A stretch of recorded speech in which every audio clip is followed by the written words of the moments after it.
राष्ट्रपति जी के अभिभाषण पर धन्यवाद करने के लिए मैं उपस्थित हुआ हूं।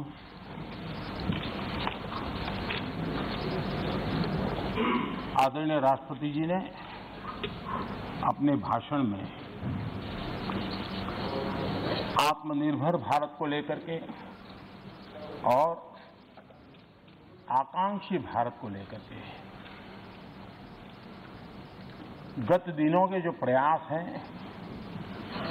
उसके संबंध में विस्तार से बात कही है। मैं सभी आदरणीय सदस्यों का बहुत आभार व्यक्त करता हूं जिन्होंने इस महत्वपूर्ण भाषण पर अपनी टिप्पणी की, अपने विचार रखे।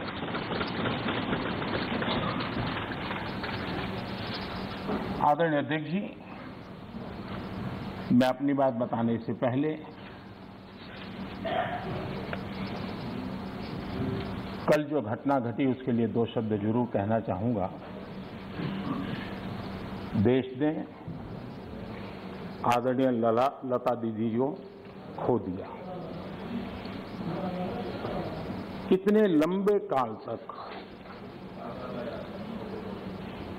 जिनकी आवाज ने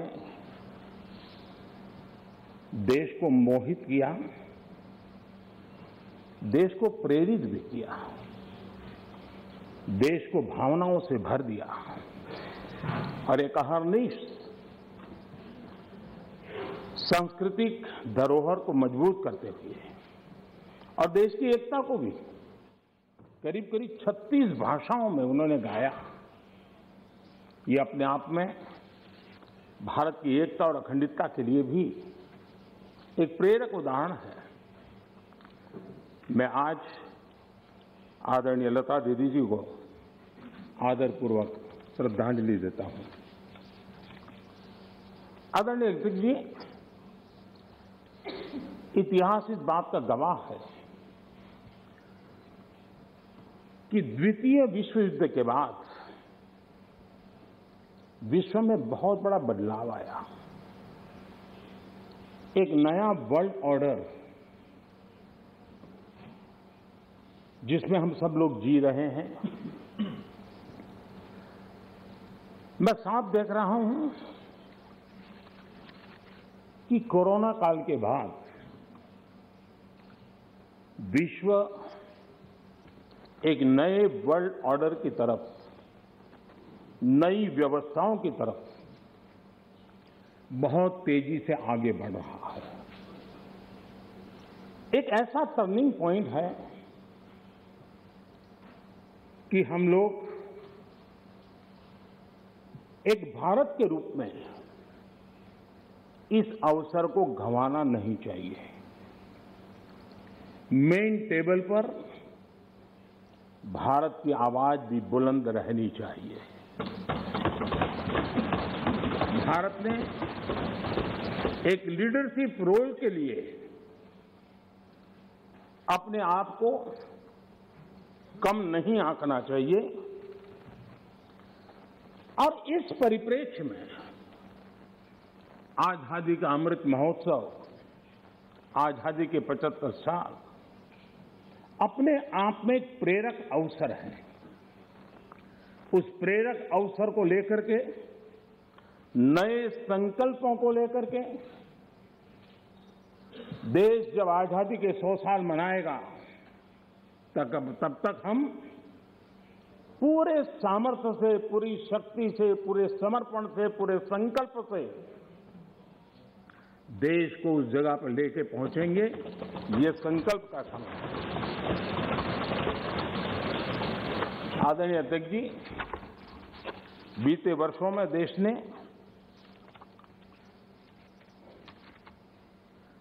कई क्षेत्रों में, मूलभूत व्यवस्थाओं में बहुत मजबूती का अनुभव किया है और बहुत मजबूती के साथ हम आगे बढ़े हैं। प्रधानमंत्री आवास योजना, गरीबों को रहने के लिए घर हो, ये कार्यक्रम तो लंबे समय से चला है, लेकिन जो गति, जो व्यापकता, विशालता, विविधता उसने उसमें स्थान पाया, उसके कारण आज गरीब का घर भी लाखों से भी ज्यादा कीमत का बन रहा है। और एक प्रकार से जो भी पक्का घर पाता है वो गरीब आज लखपति की श्रेणी में भी आ जाता है। कौन हिंदुस्तानी होगा जिसको इस बात को सुनकर के गर्व न हो कि आज देश के गरीब से गरीब के घर में शौचालय बना है, आज खुले में शौच से देश के गांव भी मुक्त हुए हैं। कौन खुश नहीं है? कौन खुश है?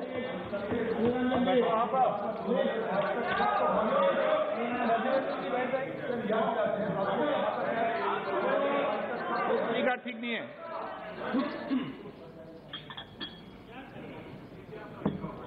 हो गया? प्लीज, मैं बैठने के लिए तैयार हूं। आप बोलिए। नहीं, प्लीज अजय जी। आपको धन्यवाद करके शुरू करूं। बहुत बहुत धन्यवाद।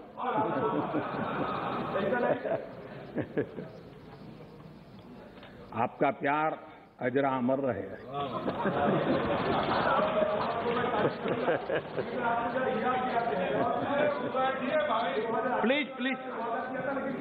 प्लीज।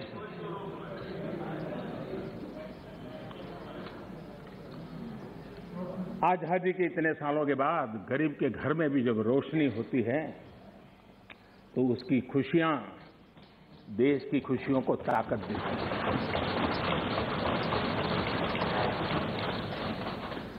चूल्हे के धुएं से जलती हुई आंखों के साथ काम करने वाली मां को, गरीब मां को, और जिस देश में घर में गैस कनेक्शन हो यह स्टेटस सिंबल बन चुका था, उस देश में गरीब के घर में गैस का कनेक्शन हो, धुएं वाले चूल्हे से मुक्ति हो, तो उसका आनंद कुछ और ही होता है।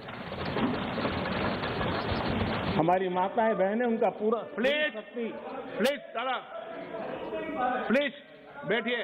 आपको मैंने पर्याप्त मौका दिया, तरीका ठीक नहीं है। दादा को बीच बीच में मौका देना चाहिए, क्योंकि दादा उम्र के इस पड़ाव में भी बचपना का मजा लेते रहते हैं।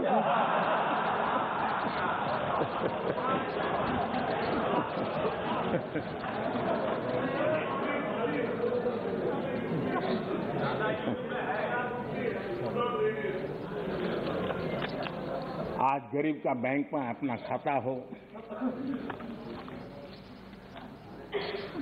आज बैंक जहाँ गए बिना गरीब भी अपने टेलीफोन से बैंक के खाते का उपयोग करता हो, सरकार के द्वारा दिए गई राशि सीधी डायरेक्ट बेनिफिट ट्रांसफर के तहत उसके खाते में पहुंचती हो, ये सब अगर आप जमीन से जुड़े हुए होते, अगर आप जनता के बीच में रहते होते तो जरूर ये चीजें नजर आती, दिखाई देता।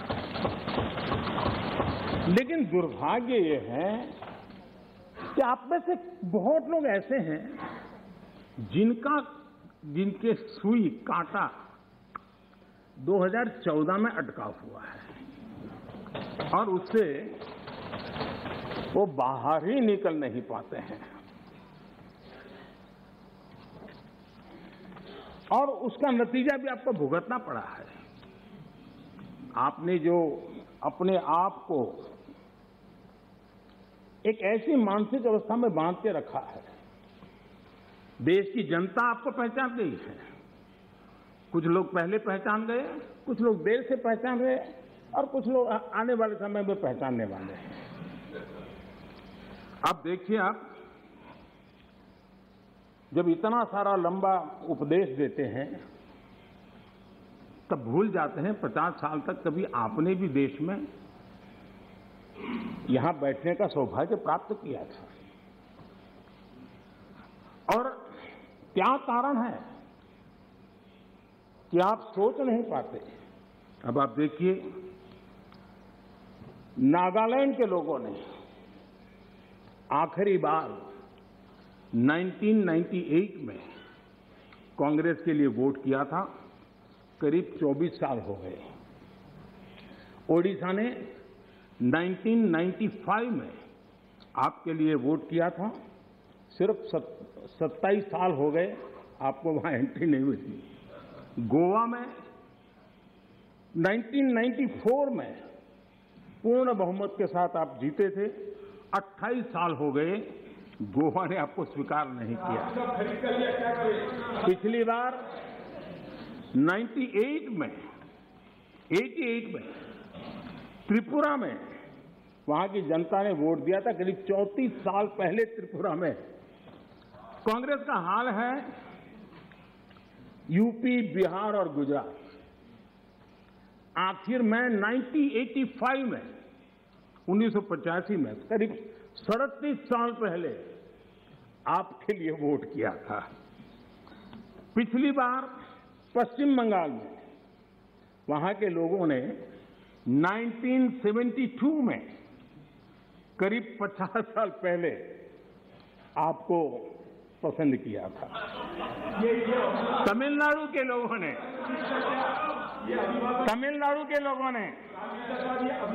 प्लीज तमिलनाडु, मैं इसके लिए सहमत हूं। कागज लेके बाद में बोल लेना। अगर आप उस मर्यादा का पालन करते और इस जगह का उपयोग न करते, और बड़ा दुर्भाग्य है देश का कि सदन जैसी पवित्र जगह देश के लिए काम आनी चाहिए, उसको दल के लिए काम में लेने का जो प्रयास हो रहा है, और उसके कारण जवाब देना हमारी मजबूरी बन जाती है। जवाब देना हमारी मजबूरी बन जाती है।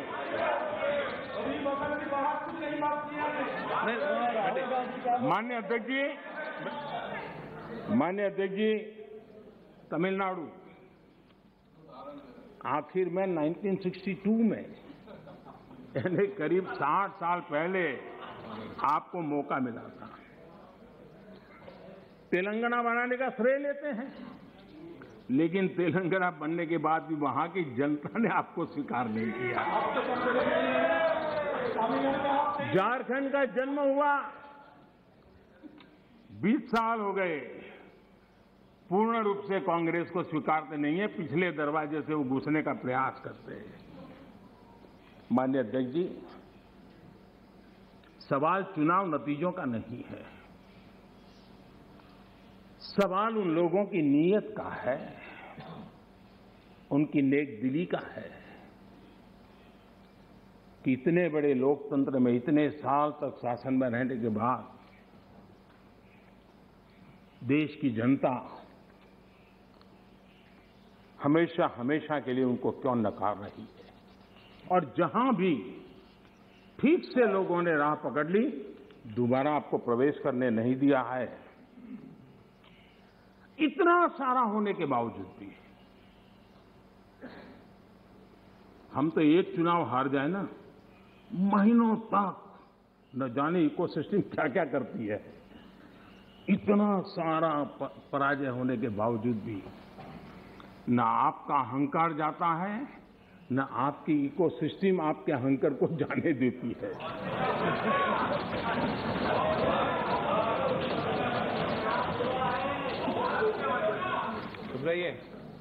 इस बार अभिरंजन जी बहुत सारे शेर सुना रहे थे। चलिए मौका मैं भी ले लूं। और जब अहंकार की बात मैं कर रहा हूं तब तो मुझे कहना ही पड़ेगा, वो जब दिन को रात कहें तो तुरंत मान जाओ, वो जब दिन को रात कहें तो तुरंत मान जाओ, नहीं मानोगे तो वो दिन में नकाब ओढ़ लेंगे। 2 करोड़ की जरूरत हुई, रोजगार की बात कीजिए, जरूरत हुई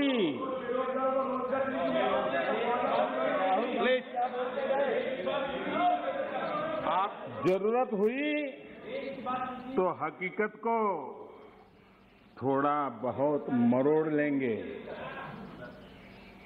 वो मगरूर है, खुद की समझ पर बेइंतहा। उन्हें आईना मत दिखाइयो, इन्हें आईना मत दिखाओ, वो आईने को भी तोड़ देंगे।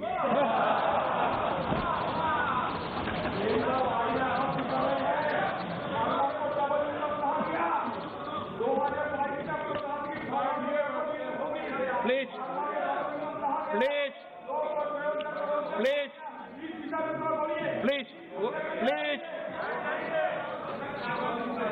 आदरणीय अध्यक्ष जी, आजादी का अमृत महोत्सव, आजादी के 75 वर्ष में आज देश आजादी का अमृत महोत्सव मना रहा है और देश अमृत काल में प्रवेश कर रहा है। आजादी की इस लड़ाई में जिन जिन लोगों ने योगदान किया, वो किसी दल के थे या नहीं थे, इन सब से परे उठ करके देश के लिए जीने मरने वाले लोग, देश के लिए जवानी खपाने वाले लोग, ये हर किसी को स्मरण करने का, पुण्य स्मरण करने का अवसर है और उनके सपनों को याद करते हुए कुछ संकल्प लेने का अवसर है। आदरणीय अध्यक्ष जी, हम सब संस्कार से, स्वभाव से, व्यवस्था से लोकतंत्र के प्रतिबद्ध लोग हैं और आज से नहीं, सदियों से हैं। लेकिन ये भी सही है, आलोचना ये जीवंत लोकतंत्र का एक आभूषण है, लेकिन अंध विरोध ये लोकतंत्र का अनादर है। सबका प्रयास, इस भावना से भारत ने जो कुछ हासिल किया है, अच्छा होता उसे खुले मन से स्वीकार किया गया होता, उसका स्वागत किया होता, उसका गौरवगान करते। बीते 2 सालों में 100 साल का सबसे बड़ा वैश्विक महामारी का संकट पूरी दुनिया की मानव जात झेल रही है।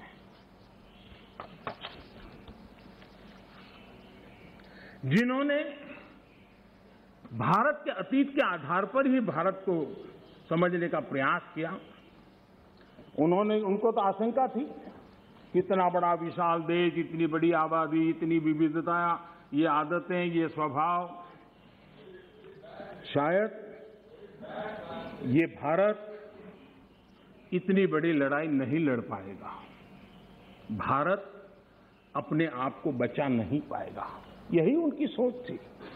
लेकिन आज स्थिति क्या है? मेड इन इंडिया कोविड टीके, कोविड वैक्सीन दुनिया में सबसे प्रभावी है। आज भारत 100% पहली डोज इस लक्ष्य के निकट करीब करीब पहुंच रहा है और लगभग 80% सेकंड डोज उसका पड़ाव भी पूरा कर लिया है।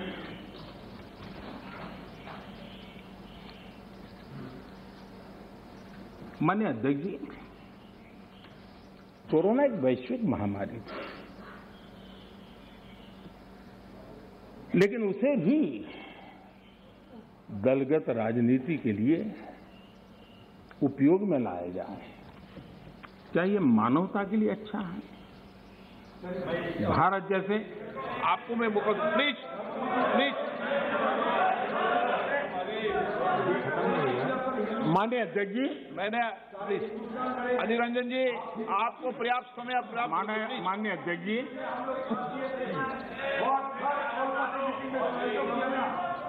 प्लीज प्लीज माननीय अध्यक्ष जी, मैंने तो किसी का नाम नहीं दिया।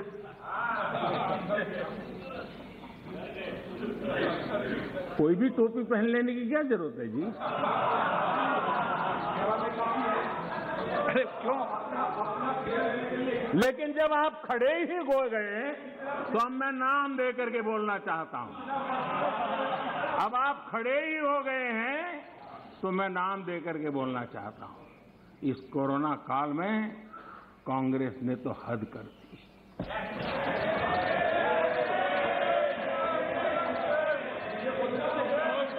पहली लहर के दौरान मौका दूंगा आपको, प्लीज।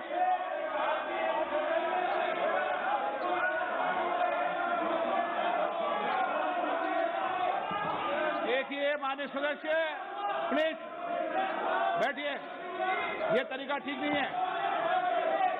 आपको मैंने पर्याप्त, प्लीज बैठिए, please please please please please. माननीय अध्यक्ष जी, अभी तो मैंने सिर्फ इतना का हद कर दी। प्लीज, पहली लहर के दौरान आपको मैंने देश जब पर्याप्त अवसर दिया था। लॉकडाउन का पालन कर रहा था, जब WHO दुनिया भर के लोगों को सलाह देता था, सारे हेल्थ एक्सपर्ट कह रहे थे कि जो जहां है वहीं पर रुके। सारी दुनिया में ये संदेश दिया जाता था, क्योंकि मनुष्य जहां जाएगा, अगर वो कोरोना से संक्रमित है तो कोरोना सांस ले जाएगा। तब कांग्रेस के लोगों ने क्या किया? मुंबई के रेलवे स्टेशन पर खड़े रह करके मुंबई छोड़कर जाने के लिए प्रोत्साहित करने के लिए मुंबई में श्रमिकों को टिकट दिया गया, मुफ्त में टिकट दिया गया, लोगों को प्रेरित किया गया कि जाओ महाराष्ट्र में हमारे पर जो बोझ है वो जरा कम हो, और जाओ, तुम उत्तर प्रदेश के हो, तुम बिहार के हो, जाओ वहां कोरोना फैलाओ। आपने ये बहुत बड़ा पाप किया, अफरा तफरी का माहौल खड़ा कर दिया। आपने हमारे श्रमिक भाइयों बहनों को अनेक परेशानियों में धकेल दिया। और माननीय अध्यक्ष जी, उस समय दिल्ली में ऐसी सरकार थी जो है, उस सरकार ने तो जीप पर माइक बांध करके दिल्ली की झुग्गी झोपड़ी में गाड़ी घुमा करके लोगों को कहा, संकट बड़ा है, भागो, गांव जाओ, घर जाओ। और दिल्ली से जाने के लिए बसें दी, आधे रास्ते छोड़ दिया और श्रमिकों को लिए अनेक मुसीबतें पैदा की। और उसका कारण हुआ कि यूपी में, उत्तराखंड में, पंजाब में जिस कोरोना की इतनी गति नहीं थी, इतनी तीव्रता नहीं थी, इस पाप के कारण कोरोना ने वहां भी अपनी लपेट में ले लिया। माननीय अध्यक्ष जी, ये कैसी राजनीति है? मानव जात पर संकट के समय ये कैसी राजनीति है? ये दलगत राजनीति कब तक चलेगी? आदरणीय अध्यक्ष जी, कांग्रेस के इस आचरण से सिर्फ मैं ही नहीं, पूरा देश अचंभित है। 2 साल से देश 100 साल के सबसे बड़े संकट से मुकाबला जूझ कर रहा है। कुछ लोगों ने जिस प्रकार का व्यवहार किया, देश उससे सोच में पड़ गया है। क्या ये देश आपका नहीं है? क्या ये देश के लोग आपके नहीं हैं? क्या उनके सुख दुख आपके नहीं हैं?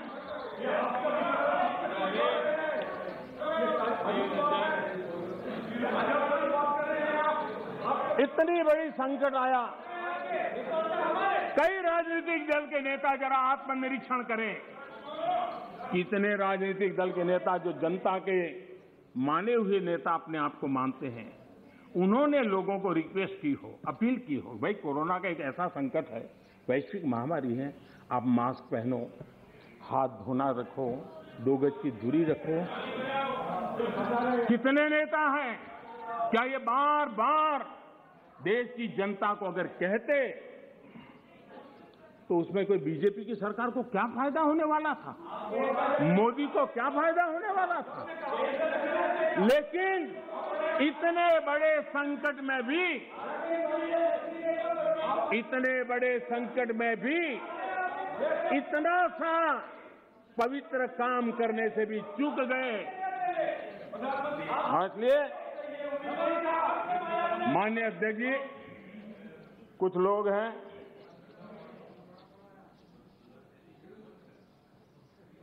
उनको ये इंतजार था कि ये कोरोना वायरस मोदी की छवि को चपेट में ले लेगा। बहुत इंतजार किया और कोरोना ने भी आपके धैर्य की बड़ी कसौटी की है। आए दिन आप लोग औरों को नीचा दिखाने के लिए महात्मा गांधी का नाम लेते हैं।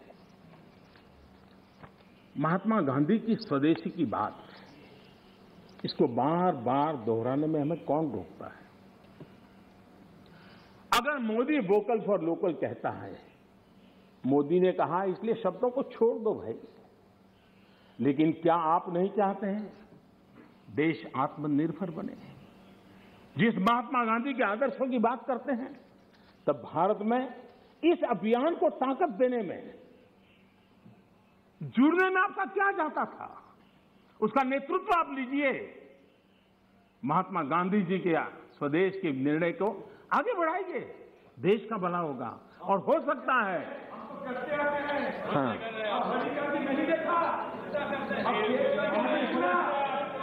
आप महात्मा गांधी के सपनों को सच होते देखना नहीं चाहते। माननीय अध्यक्ष जी, आज पूरी दुनिया योग के लिए, एक प्रकार से कोरोना में तो योग ने दुनिया भर में जगह बना ली। दुनिया भर में कौन हिंदुस्तानी होगा जिसको योग के लिए गर्व न हो? आपने उसका भी मजाक उड़ाया, उसका भी विरोध किया। अच्छा होता आप लोगों को कहते भाई संकट में घर में है, ये योगा कीजिए, आपको फायदा होगा। क्या नुकसान था? फिट इंडिया मूवमेंट चले, देश का नौजवान सशक्त हो, सामर्थ्यवान हो। आपको मोदी से विरोध हो सकता है। फिट इंडिया मूवमेंट, आपके राजनीतिक दलों के छोटे छोटे युवा मंच होते हैं। अगर हम सब ने मिलकर के अगर इस फिट इंडिया के द्वारा देश की युवा शक्ति को इस सामर्थ्य की तरफ आगे बढ़ने के लिए कहते, लेकिन उसका भी विरोध, उसका भी उपहास, यानी क्या हो गया है आपको मुझे समझ नहीं आ रहा है। और इसलिए मैं आज इसलिए कहता हूं आपको ध्यान में आए कि आप कहां खड़े हैं जी। और मैंने इतिहास बताया, 60 साल के लेकर 15 साल तक पूरा कालखंड, इतने राज्य, कोई आपको घुसने नहीं दे रहा है। माननीय अध्यक्ष जी, कभी कभी मैं ये विशेष बहुत प्यार से कह रहा हूं, नाराज मत हो जाना।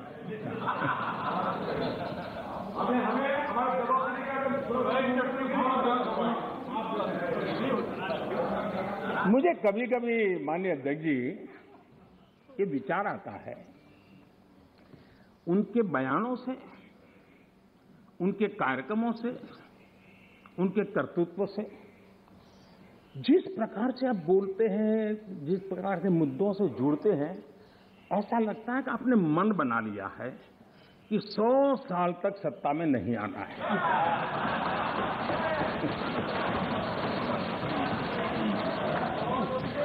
कोई ऐसा नहीं करता जी।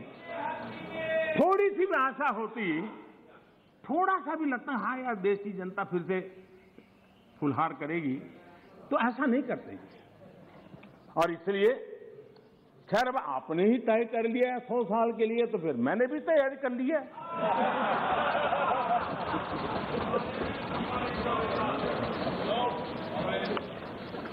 मान्य देखिए,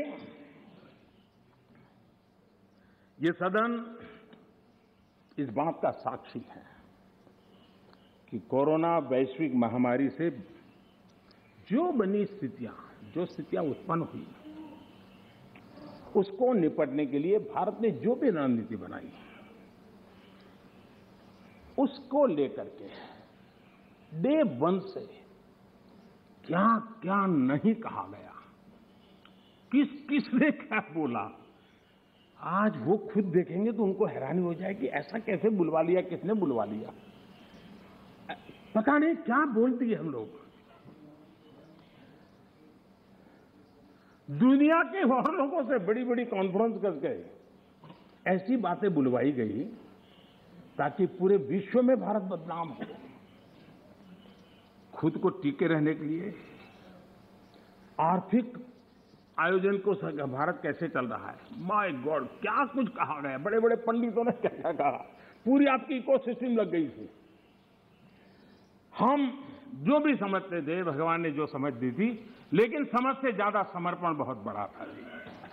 और जहां समझ से समर्पण ज्यादा होता है, वहां देश और दुनिया को अर्पण करने की ताकत भी होती है, और वो हमने करके दिखाया है। और जिस रास्ते पर हम चले, आज विश्व के अर्थ जगत के सभी ज्ञाता इस बात को मानते हैं कि भारत ने जिस आर्थिक नीतियों को लेकर इस कोरोना कालखंड में अपने आप को आगे बढ़ाया, वो अपने आप में एक उदाहरणीय है। और अनुभव भी हम करते हैं, हमने देखा है।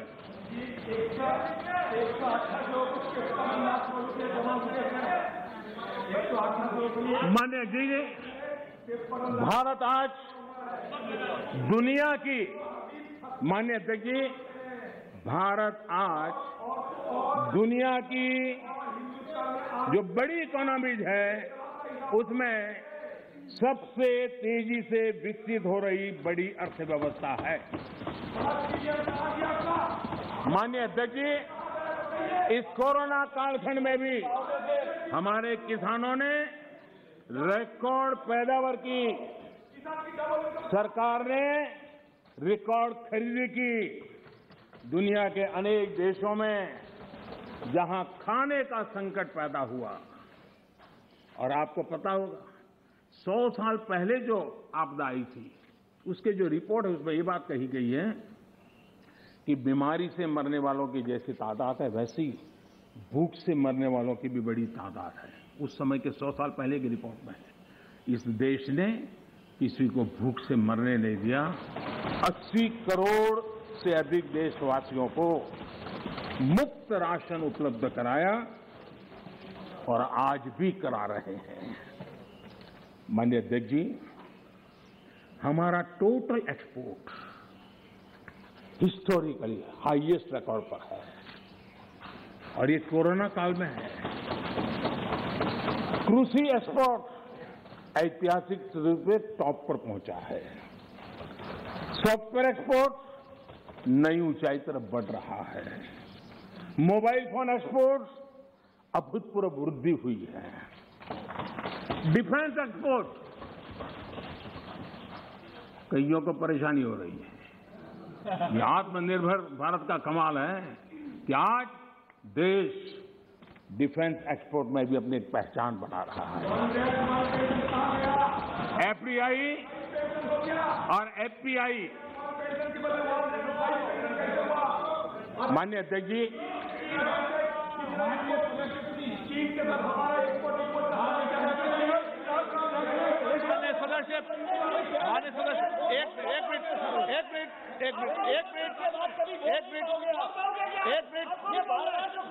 आप चुप रहिए, आप शांत रहिए, आप शांत रहिए प्लीज। माननीय सदस्य please please please please please please, एक मिनट चुप रहिए आप भी। माननीय सदस्य, आप चुप रहिए। आपको किसने इजाजत दी? बैठिए। माननीय सदस्यगण, मैंने सभी माननीय सदस्यों को पर्याप्त समय, पर्याप्त अवसर दिया है, लेकिन माननीय सदस्य, आपने जब बोला तो मैंने कहा कि कोई भी इस सदन में नेता बोल रहे हैं, कोई टिप्पणी टिप्पणी करेंगे, लेकिन आज आप, ये उचित व्यवहार नहीं है। सदन के नेता बोल रहे हैं, सदन की गरिमा को बनाए रखें, ये मेरा आपसे आग्रह है। आपको मैं बोलने का मौका दूंगा।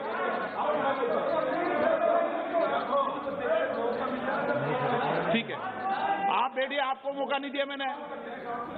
माननीय प्रधानमंत्री जी, प्लीज। माननीय अध्यक्ष जी, आपको मौका नहीं। माननीय सदस्य प्लीज। माननीय अध्यक्ष जी, समझेंगे, समझाएंगे। आप पूरा सुनो, सब समझाएंगे। सदन में थोड़ी बहुत टोका टोकी तो आवश्यक होती है, जरा गर्मी रहती है, लेकिन जब सीमा के बाहर जाता है तो जरा लगता है कि हमारे साथी ऐसे हैं। माननीय अध्यक्ष जी, उनकी पार्टी के एक एमपी ने चर्चा की शुरुआत की थी और यहां से कुछ छोटा मोटा नोकझोंक चल रहा था और मैं मेरे कमरे से स्क्रीन पे देख रहा था कि हमारे मंत्री प्रहलाद जी पीछे गए, सबको रोका और वहां से चैलेंज आई कि अगर हमें रोकोगे तो तुम्हारे नेता का ये हाल करेंगे। क्या इसी का ये हो रहा है क्या? माननीय अध्यक्ष जी, माननीय अध्यक्ष जी,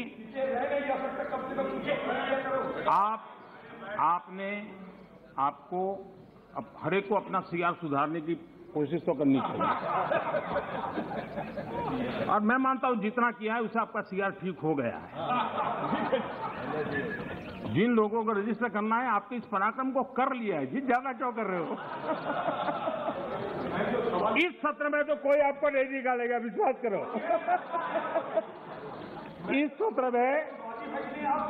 इस सत्र में आपको कोई निकालने का नहीं, मैं आपको गारंटी देता हूं।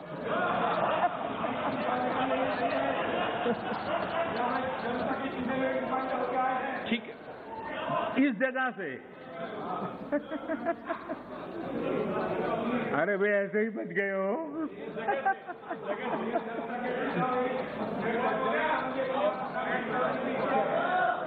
माननीय अध्यक्ष जी, एफडीआई और एफपीआई का रिकॉर्ड निवेश आज भारत में हो रहा है।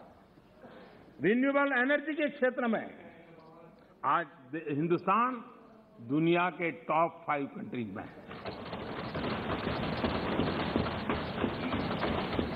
माननीय अध्यक्ष जी, ये सब इसलिए संभव हुआ है कि कोरोना काल में इतना बड़ा संकट सामने होने के बावजूद भी अपने कर्तव्य को निभाते हुए इस संकट के काल में देश को बचाना है तो रिफॉर्म जरूरी थी और हमने वो जो रिफॉर्म किए उसका परिणाम है कि आज हम इस तरीके से स्थिति पर आगे पहुंचे। माननीय अध्यक्ष जी, एमएसएमई सदस्य प्लीज सहित आप बैठिए। हर उद्योग को गलत तरीका है आपका। जरूरी सपोर्ट दी, बैठिए, ऐसे नहीं चलेगा। नियमों को, प्रक्रियाओं को सरल किया। आत्मनिर्भर भारत का जो मिशन है उसको हमने चरितार्थ करने के लिए भरपूर कोशिश की।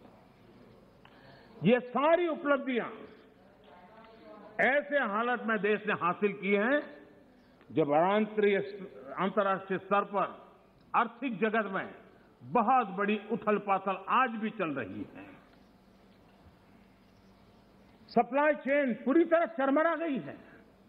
लॉजिस्टिक सपोर्ट में अनेक संकट पैदा हुए हैं। दुनिया में सप्लाई चेन की वजह से केमिकल फर्टिलाइजर पर कितना बड़ा संकट आया है और भारत आयात करने पर डिपेंडेंट है। कितना बड़ा आर्थिक बोझ देश पर आया है।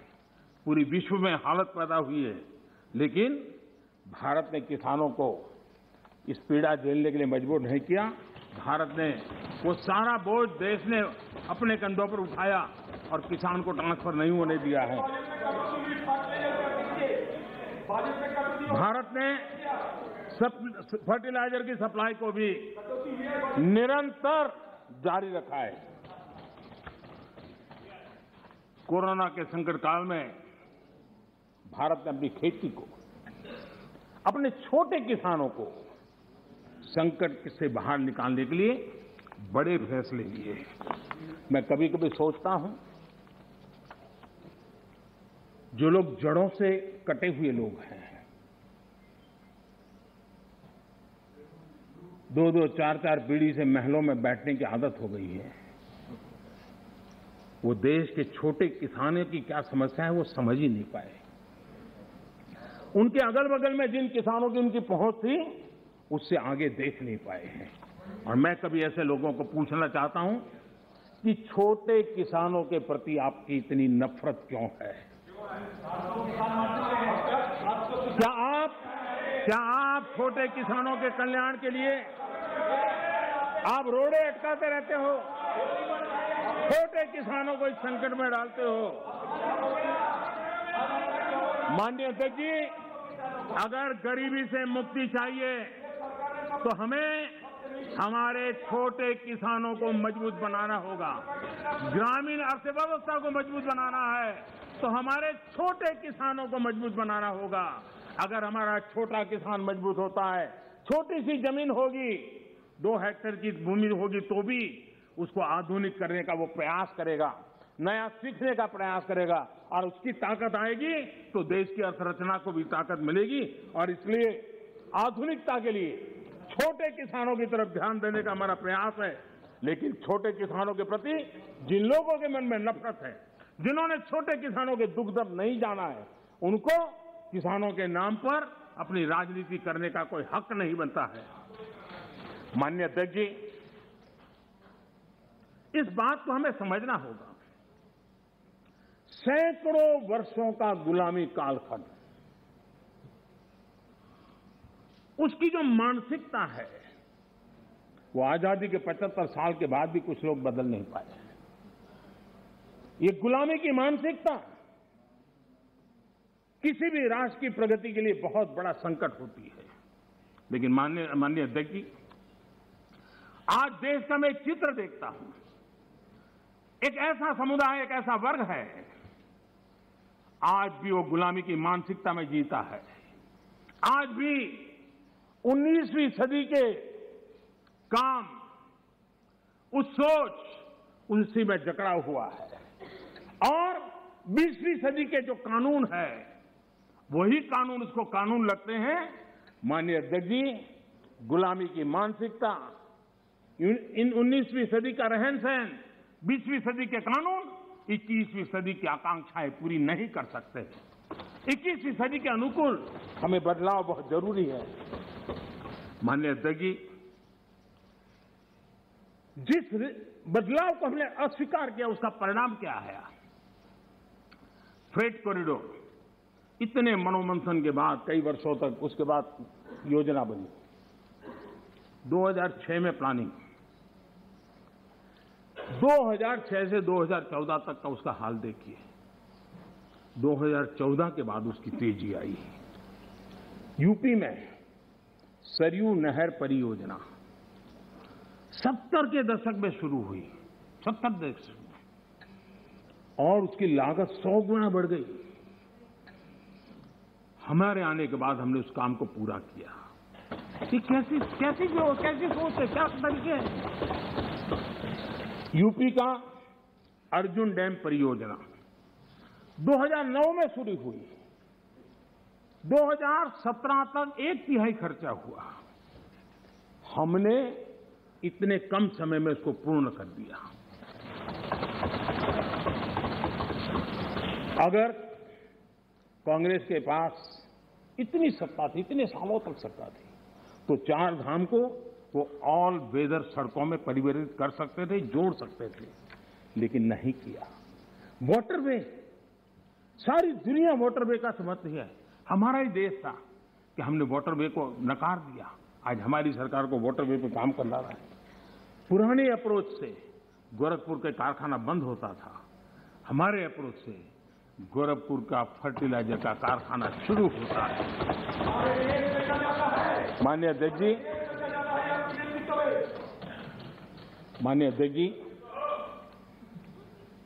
ये लोग ऐसे हैं जो जमीन से कटे हुए हैं, उसके कारण उनके लिए फाइल की मूवमेंट,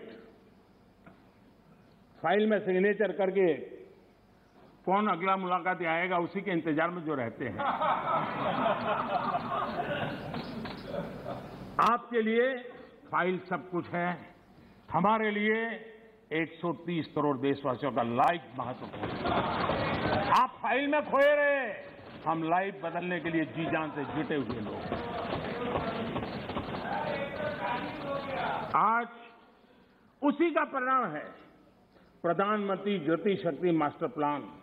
एक होलिस्टिक अप्रोच, टुकड़ों में नहीं, एक आधा काम वहां आ रहा है, रोड बन रहा है, फिर बिजली वाला आकर के खुदाई करता है, वो ठीक होता है, फिर पानी वाला आकर के खुदाई करता है।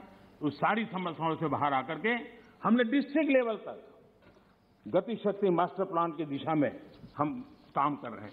उसी प्रकार से हमारा देश की विशेषता को देखते हुए मल्टी मॉडल ट्रांसपोर्ट सिस्टम, उस पर हम बड़ा जोर दे रहे हैं और कनेक्टिविटी पर इसके का आधार पर हम जोर दे रहे हैं। आजादी के बाद सबसे तेज गति से ग्रामीण सड़कें कहीं बन रही है तो इस 5 साल के कालखंड में बनी है। माननीय अध्यक्ष जी, नेशनल हाईवे बन रहे हैं, रेलवे लाइनों का बिजलीकरण हो रहा है। आज देश नए एयरपोर्ट्स, हेलीपोर्ट्स और वाटरड्रोम का नेटवर्क खड़ा कर रहा है। देश के 6 लाख से अधिक गांवों में ऑप्टिकल फाइबर नेटवर्क के लिए काम चल रहा है। माननीय अध्यक्ष जी, ये सारे काम ऐसे हैं जो रोजगार देते हैं। ज्यादा से ज्यादा रोजगार इन्हीं कामों से मिलता है। आधुनिक इंफ्रास्ट्रक्चर आज देश की आवश्यकता है और अभूतपूर्व निवेश भी हो रहा है और उसी से रोजगार भी बढ़ना है, विकास भी बढ़ना है और विकास की गति भी बढ़ना है और इसलिए आज देश उस दिशा में काम कर रहा है। माननीय अध्यक्ष जी, जितनी ज्यादा अर्थव्यवस्था ग्रो करेगी उतने ही रोजगार के अवसर पैदा होंगे और इसी लक्ष्य को लेकर के पिछले 7 साल से हमने इन चीजों पर फोकस किया है और उसका परिणाम है हमारा आत्मनिर्भर भारत अभियान। मैन्युफैक्चरिंग हो या सर्विस सेक्टर हो, हर सेक्टर में हमारा उत्पाद बढ़ रहा है, उत्पादन बढ़ रहा है। आत्मनिर्भर भारत अभियान के हम आज ग्लोबल वैल्यू चेन के हिस्से बन रहे हैं। ये अपने आप में भारत के लिए एक अच्छी निशानी है। हमारा बड़ा फोकस एमएसएमई और टेक्सटाइल जैसे लेबर इंसेंटिव सेक्टर्स में है। एमएसएमई की परिभाषा में सुधार, एमएसएमई की परिभाषा में हमने सुधार करके उसको भी नए अवसर दिए हैं। अपने छोटे उद्योगों को सुरक्षित करने के लिए, एमएसएमई के लिए सरकार ने इस कोरोना के विकट कालखंड में 3 लाख करोड़ रुपए की विशेष योजना भी शुरू की है और उसका लाभ हमारे एमएसएमई सेक्टर को मिला है। और इसका बहुत बढ़िया स्टडी एसबीआई ने किया है। एसबीआई का स्टडी कहता है कि 13.5 लाख एमएसएमई इस योजना के कारण बर्बाद होने से बच गए हैं। एसबीआई का स्टडी कहता है 1.5 करोड़ नौकरियां बची हैं और करीब 14% एमएसएमई लोन्स के कारण एनपीए होने की जो संभावना थी उससे बच गए हैं। माननीय अध्यक्ष जी, जो सदस्य जमीन पर जाते हैं वो इसके प्रभाव को देख सकते हैं। विपक्ष के भी कई साथी मुझे मिलते हैं, कहते हैं कि साहब ये इस योजना ने बहुत बड़ा लाभ किया है, एमएसएमई सेक्टर को इस संकट की घड़ी में बहुत बड़ा सहारा दिया है। माननीय अध्यक्ष जी, उसी प्रकार से मुद्रा योजना कितनी सफल रही, हमारी माताएं बहनें कितनी इस क्षेत्र में आई है। लाखों लोग बिना गारंटी बैंक से लोन लेकर के आज अपना स्वरोजगार की दिशा में आगे बढ़े और खुद तो करते हैं, 1-2 लोगों को रोजगार भी देते हैं। स्वनिधि योजना, स्ट्रीट वेंडर्स, कभी हमने सोचा नहीं, पहली बार आजादी के बाद स्ट्रीट वेंडर्स को बैंक के अंदर से लोन मिल रहा है और हमारा स्ट्रीट वेंडर डिजिटल ट्रांजैक्शन कर रहा है और करोड़ों श्रमिकों को लाभ मिल रहा है। हमने गरीब श्रमिकों के लिए 2 लाख करोड़ रुपए से ज्यादा खर्च किए हैं। आत्मनिर्भर भारत रोजगार योजना के तहत हजारों लाभार्थियों के खाते में हमने सीधे पैसे ट्रांसफर किए हैं। माननीय अध्यक्ष जी, इंडस्ट्री को गति देने बेहतर इंफ्रास्ट्रक्चर की बहुत जरूरत होती है।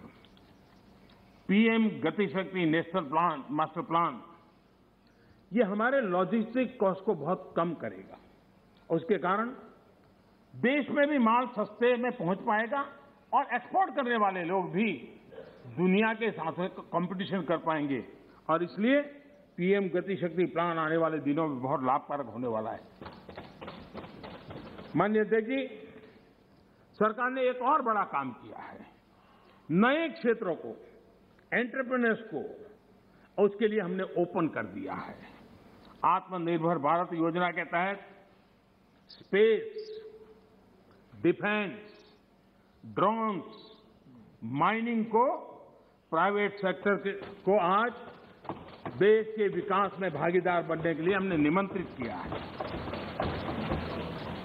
देश में एंटरप्रेन्योर्स के लिए बेहतर माहौल बनाने के लिए सिंपल टैक्स सिस्टम की शुरुआत, हजारों कंप्लायंसेज हमारे देश में आदत ऐसी हुई, हर डिपार्टमेंट ये लाओ, वो लाओ, ये कागज लाओ, वो नाम लाओ, वो सारा करीब 25,000 कंप्लायंसेज हमने खत्म किए हैं। आज मैं तो राज्यों से भी आग्रह करूंगा कि वे भी ढूंढ के ऐसे कंप्लायंसेज खत्म करें। देश के नागरिकों को परेशानी हो रही है, उसको समझे हम लोग।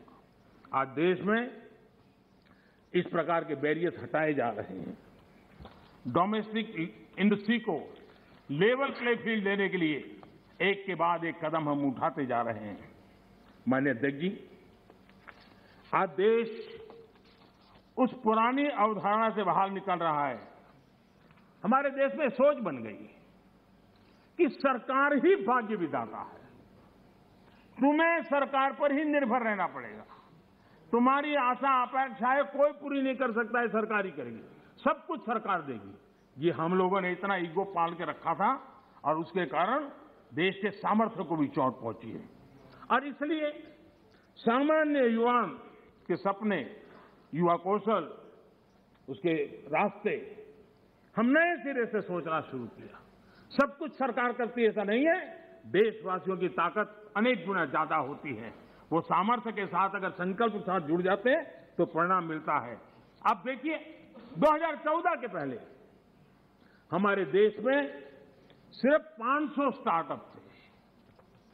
जब अवसर दिया जाता है देश के नौजवानों को तो क्या परिणाम आता है। इन 7 साल में 2014 के पहले 500 स्टार्टअप, इस 7 साल में 60,000 स्टार्टअप इस देश में काम कर रहे हैं। ये मेरे देश के युवाओं की ताकत है और उसमें यूनिकॉर्न बन रहे हैं और एक एक यूनिकॉर्न यानी हजारों करोड़ की उसकी वैल्यू तय हो जाती है। माननीय अध्यक्ष जी, और बहुत ही कम समय में भारत के यूनिकॉर्न सेंचुरी बनाने की दिशा में आगे बढ़ रहे हैं। ये बहुत बड़ा अचीवमेंट। हजारों करोड़ की कंपनी बनने में पहले दशकों लग जाते थे। आज हमारे नौजवानों की ताकत है, सरकार की नीतियों के कारण साल 2 साल के अंदर हजारों करोड़ के कारोबार को उनके आसपास वो देख पा रहे हैं। आज माननीय अध्यक्ष जी, हम स्टार्टअप्स, यूनिकॉर्न्स में इस मामले में दुनिया में टॉप 3 में पहुंच गए हैं। कौन हिंदुस्तानी होगा जिसको गर्व नहीं होगा। लेकिन ऐसे समय इस सरकार का अंत विरोध करने की जिनको आदत लग गई है, सुबह सुबह शुरू हो जाते हैं। और यहां मैंने देखा हमारे अजय रंजन जी कह रहे थे, क्या रखा है मोदी मोदी मोदी मोदी करते रहते हो, है यही कर रहे थे। हाँ, साहब लोग मोदी मोदी मोदी बोल रहे हैं, आप क्यों बोल रहे हैं?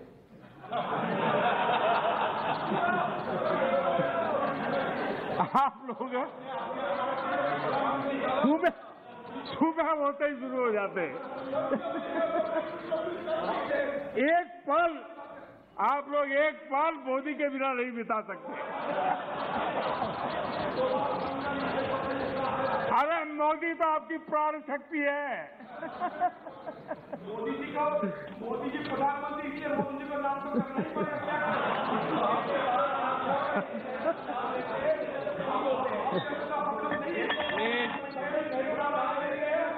एक बोल रहे हैं ना, माननीय अध्यक्ष जी, चलो बैठिए। कुछ लोग देश के नौजवानों को, देश के एंटरप्रेन्योर्स को, देश के वेल्थ क्रिएटर्स को, उनको डराने में आनंद आता है, उनको भयभीत करने में आनंद आता है, उनको गुमराह करने में आनंद आता है। देश का नौजवान उनकी बातें सुन नहीं रहा है, इसके कारण देश आगे बढ़ रहा है। माननीय अध्यक्ष जी, आज जो यूनिकॉर्न है, यही उसमें से कुछ मल्टीनेशनल कंपनियां बनने का सामर्थ्य रखती हैं। लेकिन कांग्रेस में ऐसे लोग बैठे हैं जो कहते हैं, जो हमारे उद्यमी हैं उनके लिए कहते हैं, और आपको भी जानकर के आश्चर्य होगा, क्या कहते हैं? वो कहते हैं ये उद्यमी लोग कोरोना वायरस का वेरिएंट, बताइए क्या हो गया? हमारे देश के उद्यमी एक कोरोना वायरस के वेरिएंट है क्या? हम क्या बोल रहे हैं? किसके लिए बोल रहे हैं? कोई जरा आपके अंदर बैठे तो जरा बोलो तो सही, ये क्या हो रहा है? पार्टी का नुकसान हो रहा है, कांग्रेस पार्टी का नुकसान हो रहा है।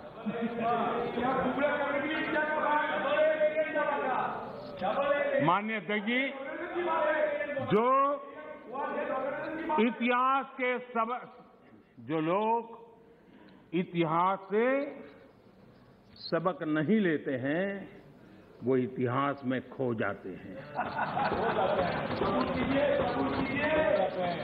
माननीय अध्यक्ष जी, ये मैं इसलिए कह रहा हूं, जरा 60 से 80 का दायका,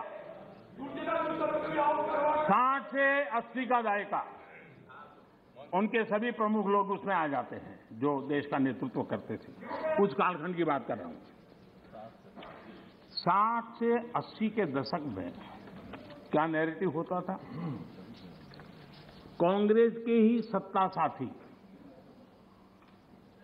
कांग्रेस के साथ रहकर के सुख भोगने वाले लोग, ये वही लोग पंडित नेहरू जी की सरकार को और श्रीमती इंदिरा गांधी जी की सरकार को क्या कहते थे? ये तो टाटा बिरला की सरकार है, इस सरकार को तो टाटा बिरला चला रहे हैं। 60 से 80 दशक तक यही बातें बोली जाती थी, नेहरू जी के लिए बोली जाती थी, इंदिरा जी के लिए बोली जाती थी, और आपने उनके साथ भागीदारी की सत्ता में, लेकिन उनकी आदतें भी ले ली, आप भी उसी भाषा को बोल रहे हो। मैं देख रहा हूं आप इतने नीचे गए हो, इतने नीचे गए हो।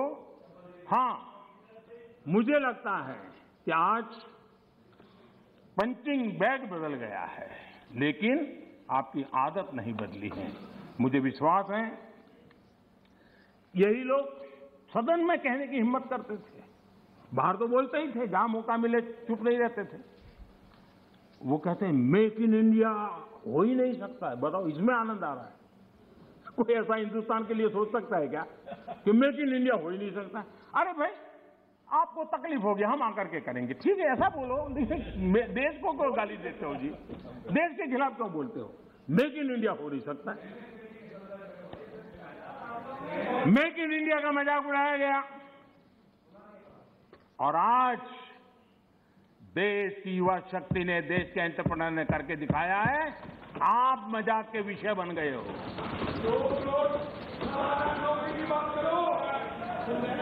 और मेक इन इंडिया की सफलता आप लोगों को कितना दर्द दे रही है, ये मैं भली भांति समझ पा रहा हूं।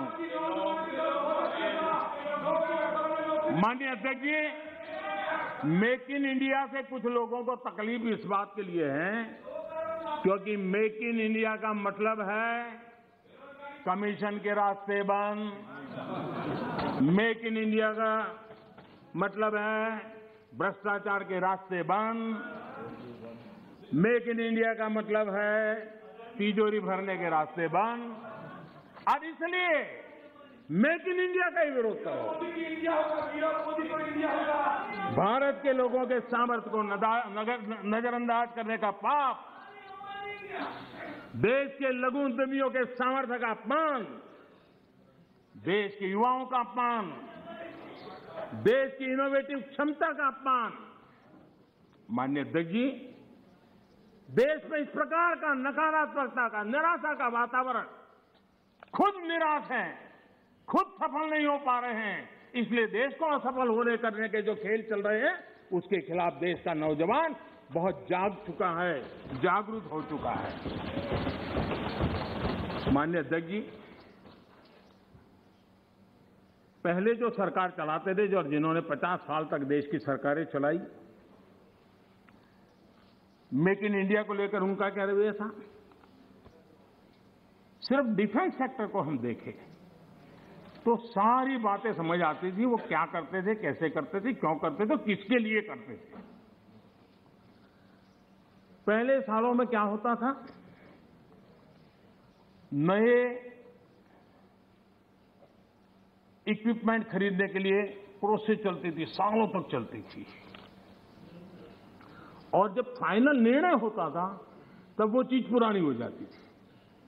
अब बताइए देश का क्या बना, आउट ऑफ डेट हो जाती थी और हम पैसे देते थे। हमने इन सारी प्रोसेस को सिंप्लीफाई किया। सालों से पेंडिंग डिफेंस सेक्टर के जो इश्यू थे उसको हमने निपटाने का प्रयास किया। पहले किसी भी आधुनिक प्लेटफॉर्म या इक्विपमेंट के लिए हमें दूसरे देशों की तरफ देखना पड़ता था। जरूरत के समय आपाधापी में आयुध खरीदा जाता था, ये लाओ वो लाओ, कौन पूछता है भाई, हो जाए। यहां तक कि स्पेयर पार्ट्स के लिए भी हम अन्य देशों पर निर्भर रहे हैं। दूसरों पर निर्भर होकर इस देश की सुरक्षा निश्चित नहीं कर सकते हैं। हमारे पास यूनिक व्यवस्था होनी चाहिए, हमारी अपनी व्यवस्था होनी चाहिए। रक्षा क्षेत्र में आत्मनिर्भर होना ये राष्ट्र सेवा का भी एक बहुत बड़ा काम है। और जो मैं देश के नौजवानों को भी आह्वान करता हूं कि आप अपने कैरियर में इस क्षेत्र को चुनिए, हम ताकत के साथ खड़े होंगे। माननीय अध्यक्ष जी, इस बजट में भी हमने ज्यादा से ज्यादा रक्षा उपकरण भारत में ही बनाएंगे, भारतीय कंपनियों से ही खरीदेंगे, ये बजट में प्रावधान किया है।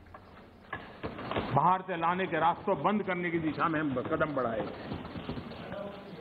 हमारी सेनाओं की जरूरत पूरी होने के अलावा हम एक बड़े डिफेंस एक्सपोर्टर बनने का सपना लेकर के चल रहे हैं और मुझे विश्वास है ये संकल्प भी पूरा होगा।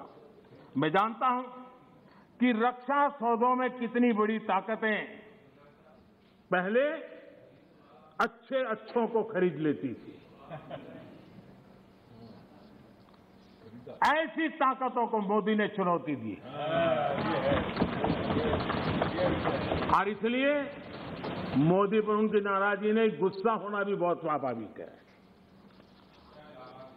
और उनका गुस्सा प्रकट भी होता रहता है।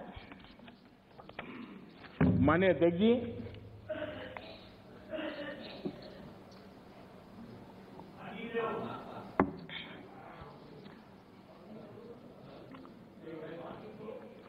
विपक्ष के हमारे कुछ साथियों ने यहां महंगाई का मुद्दा भी उठाया।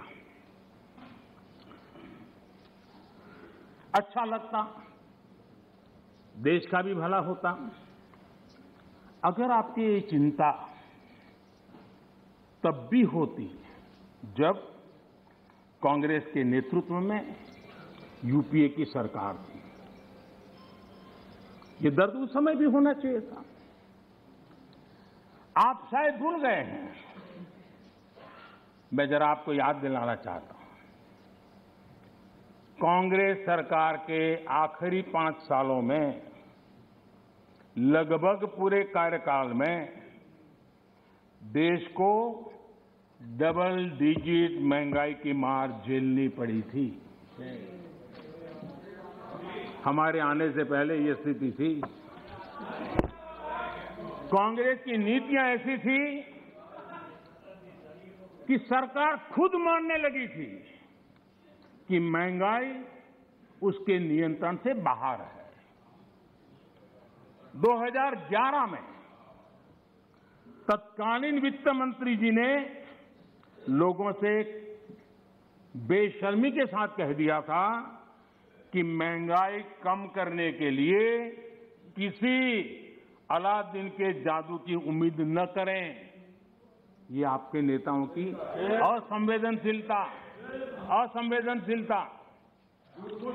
हमारे चिदंबरम जी, जो कि इन दिनों इकोनॉमी पर अखबारों में लेख लिखते हैं, जब सरकार में थे तब क्या कहते थे?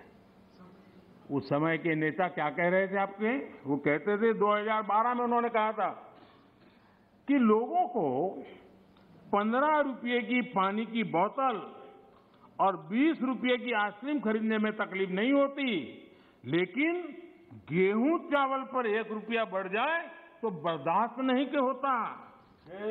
ये आपके नेताओं के बयान, यानी महंगाई के प्रति कितना असंवेदनशील रवैया था, ये चिंता का कारण है। माननीय अध्यक्ष जी,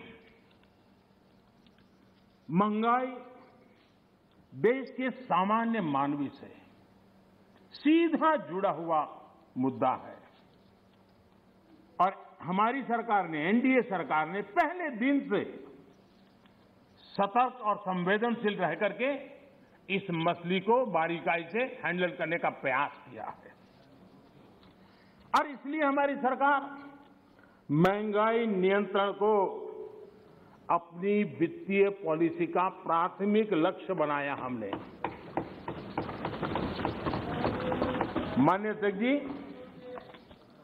100 साल में आई इतनी बड़ी महामारी के इस कालखंड में भी हमने प्रयास किया कि महंगाई और जरूरी चीजों की कीमत आसमान न छुए। सामान्य मानवी के लिए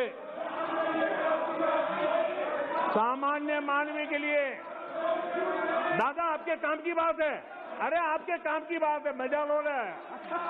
आपके काम आएगा। थोड़ा भी आगे जाऊंगा तो आपके काम आएगा।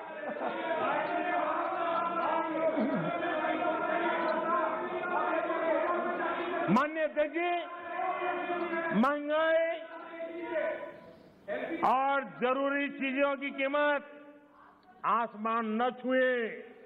सामान्य मानवी के लिए, खासकर गरीब के लिए महंगाई बर्दाश्त की सीमा से बाहर न हो और महंगाई को नियंत्रण में रखने के लिए हमने क्या किया है, ये आंकड़े खुद बता रहे हैं।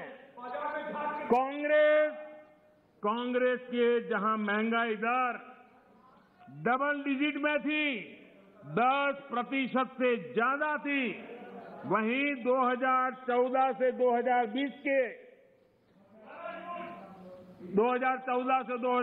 तक महंगाई 5% से कम रही है। 5% से कम रही है। कोरोना के बावजूद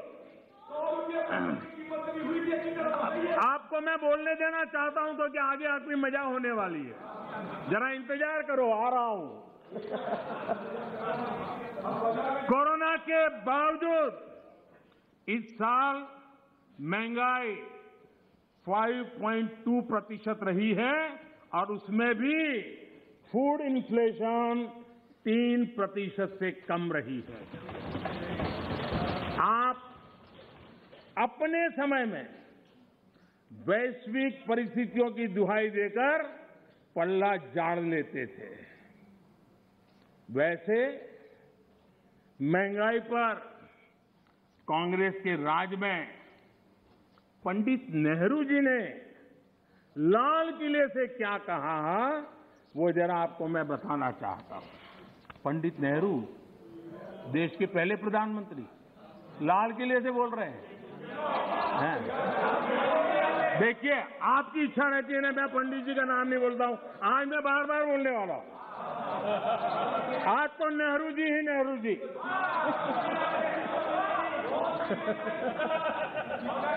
मजा लीजिए आज। आपके नेता कहेंगे मजा आ गया।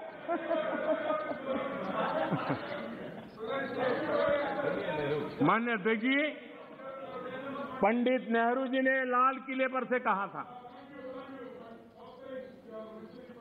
और ये उस जमाने में कहा गया था, तब ग्लोबलाइजेशन इतना नहीं था, नाम मात्र का भी नहीं था। उस समय नेहरू जी लाल किले से देश को संबोधन करते हुए क्या कह रहे हैं, कभी कभी कोरिया में लड़ाई भी हमें प्रभावित करती है।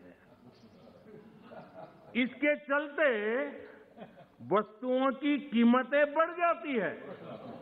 इति नेहरू जी, भारत के पहले प्रधानमंत्री।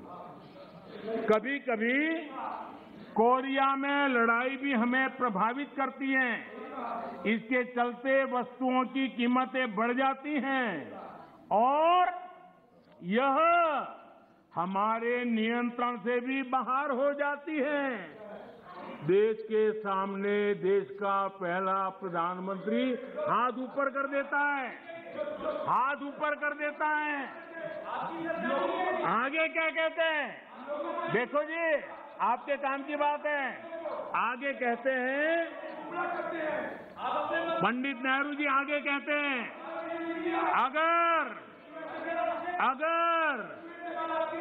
अगर अमेरिका में भी कुछ हो जाता है तो इसका असर भी वस्तुओं की कीमत पर पड़ता है।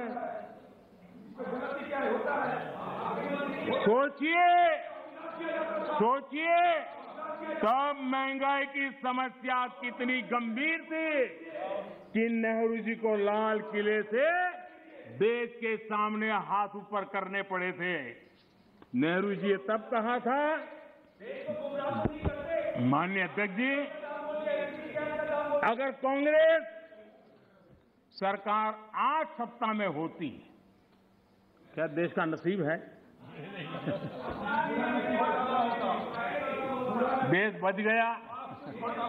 लेकिन आज अगर आप होते तो महंगाई कोरोना के खाते में जमा करके झाड़ करके निकल जाते आप लोग।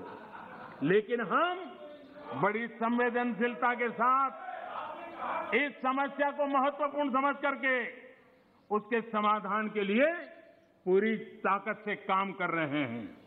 आज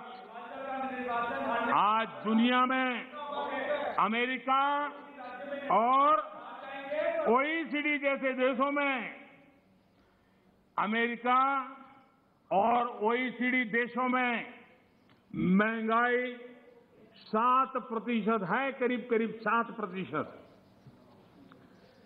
लेकिन माननीय अध्यक्ष जी, हम किसी पर ठीकरा फोड़ करके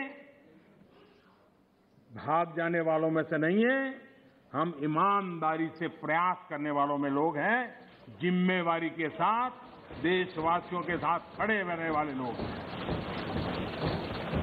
माननीय अध्यक्ष जी, इस सदन में गरीबी कम करने के भी बड़े बड़े आंकड़े दिए गए, लेकिन एक बात भूल गए,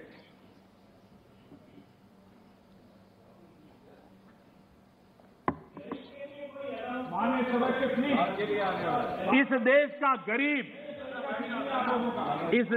गरीब इतना विश्वासघाती नहीं है कि कोई सरकार उसकी भलाई के काम करे और वो फिर उसको ही सत्ता से बाहर करे। ये देश के गरीब के स्वभाव में नहीं है। आपकी ये दुर्दशा इसलिए आई क्योंकि आपने मान लिया था कि नारे देकर के गरीबों को अपनी चुंगाल में फंसाए रखोगे, लेकिन गरीब जाग गया, गरीब आपको जान गया। इस देश का गरीब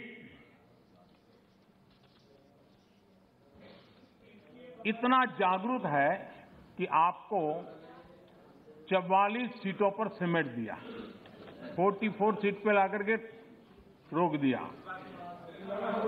कांग्रेस 1971 से गरीबी हटाओ के नारे पर चुनाव जीतती रही थी।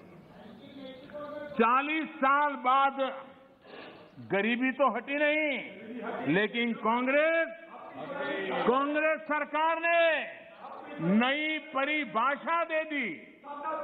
माननीय अध्यक्ष जी, देश के नौजवानों ने इन बातों को जानना बहुत जरूरी है। और अध्यक्ष जी, आप देखिए कि ये डिस्टर्ब तब करते हैं कि उनको अंदाजा आता है चोट बड़ी गहरी होने वाली है। उनको मालूम है कि मुसीबत में फंसे हैं आज, और कुछ लोग बोल करके भाग जाते हैं और झेलना ऐसे बेचारों को पड़ता है।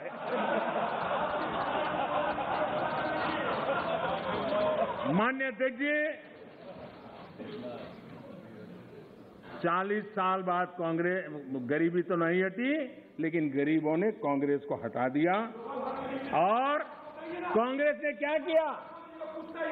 माननीय अध्यक्ष जी, कांग्रेस ने गरीबी की परिभाषा बदल दी।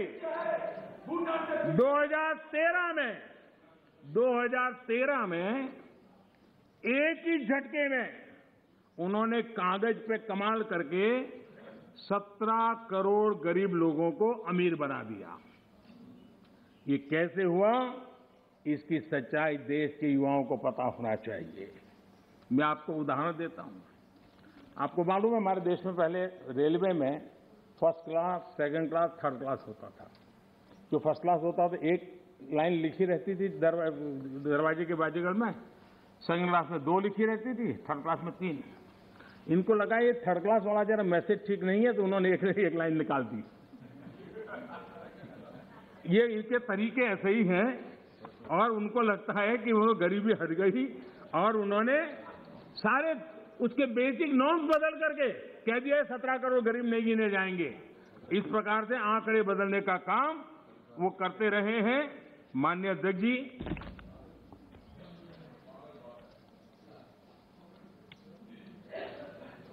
यहां कुछ तात्विक मुद्दों को उठाने की कोशिश की। मैंने तो समझने की बहुत कोशिश की, शायद कोई समझ पाया हो ऐसा तो मुझे अभी कोई मिला नहीं है। लेकिन जो को समझ पाया होगा तो मैं समझने के लिए तैयार हूं। ऐसे कुछ बातें सुनता हूं तो। माननीय अध्यक्ष जी, सदन में राष्ट्र को लेकर बातें हुई। ये बातें हैरान करने वाली है। मैं मेरी बात रखने से पहले एक बात दोहराना चाहता हूं, और मैं कोट कर रहा हूं। यह जानकारी बेहद हैरत में डालने वाली है कि बंगाली, मराठे, गुजराती, तमिल, आंध्र, उड़िया, असमी, कन्नड़, मलयाली, सिंधी, पंजाबी, पठान, कश्मीरी, राजपूत और हिंदुस्तानी भाषा भाषी जनता से बसा हुआ विशाल मध्य भाग कैसे सैकड़ों वर्षों से अपनी अलग पहचान बनाए हैं। इसके बावजूद इन सबके गुण दोष कमोबेश एक से हैं। इसकी जानकारी पुरानी परंपरा और अभिलेखों से मिलती है। साथ ही इस पूरे दौरान वे स्पष्ट रूप से ऐसे भारतीय बने रहे जिनकी राष्ट्रीय विरासत एक ही थी और उनकी नैतिक और मानसिक विशेषताएं भी समान थी। एक कोटेशन है।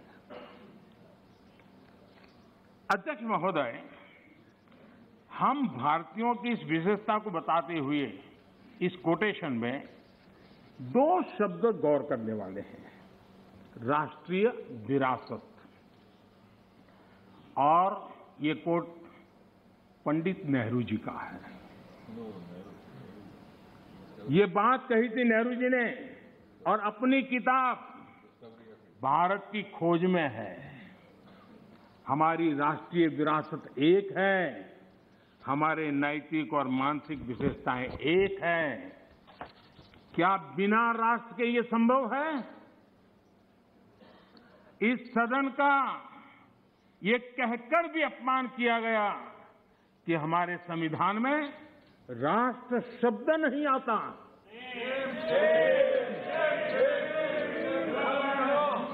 संविधान की प्रस्तावना में लिखा राष्ट्र पढ़ने में ना आए, ये हो नहीं सकता है।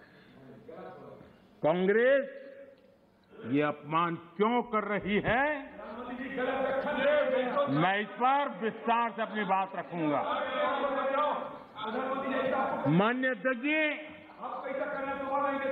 राष्ट्र कोई सत्ता या सरकार की व्यवस्था नहीं है। माननीय अध्यक्ष जी, हमारे लिए राष्ट्र एक जीवित आत्मा है।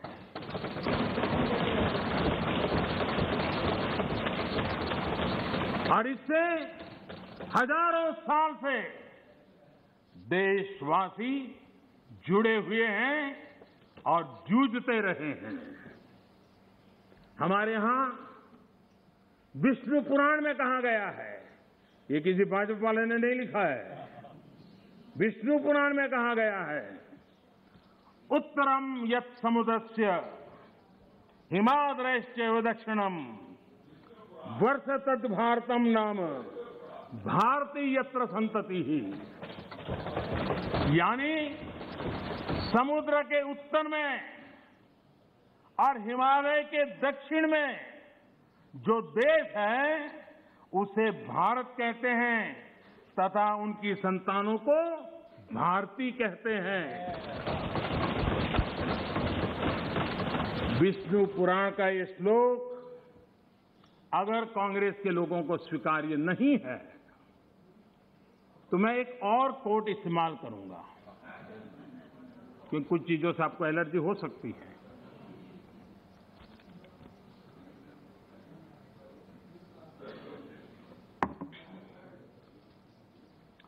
मैं कोट कह रहा हूं, एक क्षण आता है मगर इतिहास में विरल ही आता है जब हम पुराने से बाहर निकलकर नए युग में कदम रखते हैं।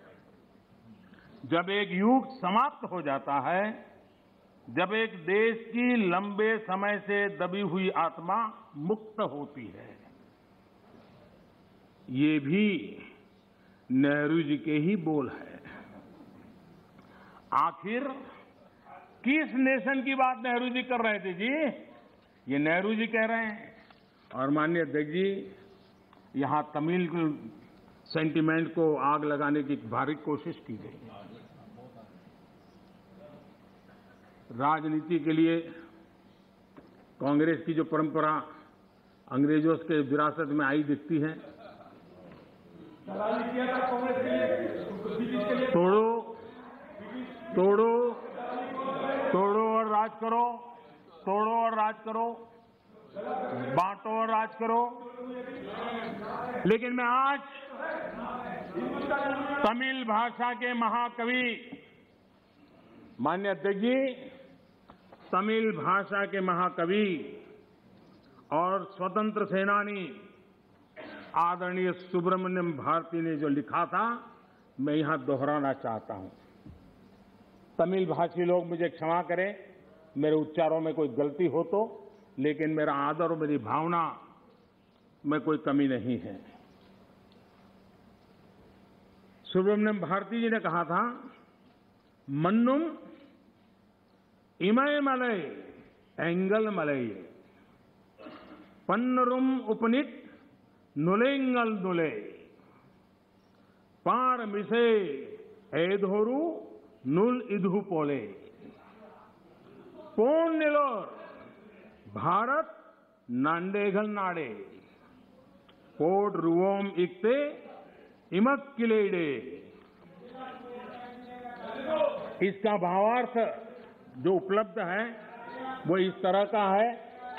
सुब्रमण्यम भारती जी कहते हैं, जो उन्होंने तमिल भाषा में कहा है उसको मैं अनुवाद, जो भाव मुझे उपलब्ध हुआ है मैं कह रहा हूं। सम्मानित जो सकल विश्व में, सम्मानित जो सकल विश्व में महिमा जिनकी बहुत रही है, महिमा जिनकी बहुत रही है, अमर ग्रंथ से वे सभी हमारे, अमर ग्रंथ वे सभी हमारे, उपनिषदों का देश यही है। सुब्रमण्यम भारती कह रहे हैं, गाएंगे यस हम सब इसका, गाएंगे यस हम सब इसका, यह है स्वर्णिम देश हमारा, यह है स्वर्णिम देश हमारा। आगे कौन जगत में हमसे, आगे कौन जगत में हमसे, यह है भारत देश हमारा, यह है भारत देश हमारा। ये सुब्रमण्यम भारती जी की कविता का भाव है। ये वो संस्कृति है। और मैं आज तमिल के सब नागरिकों को सैल्यूट करना चाहूंगा।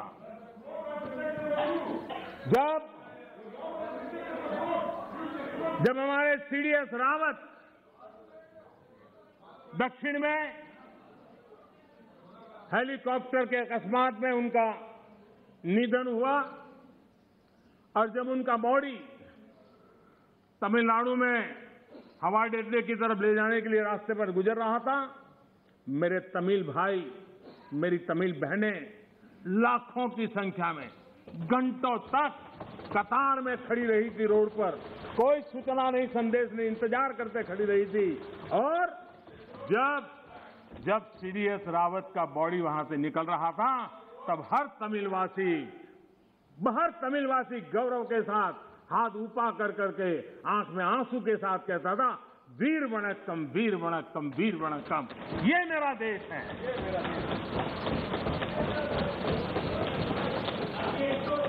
लेकिन कांग्रेस को हमेशा से इन बातों से नफरत रही है। विभाजनकारी मानसिकता उनके डीएनए में घुस गई है। अंग्रेज चले गए, लेकिन बांटो और राज करो, ये नीति कांग्रेस ने अपना चरित्र बना लिया है।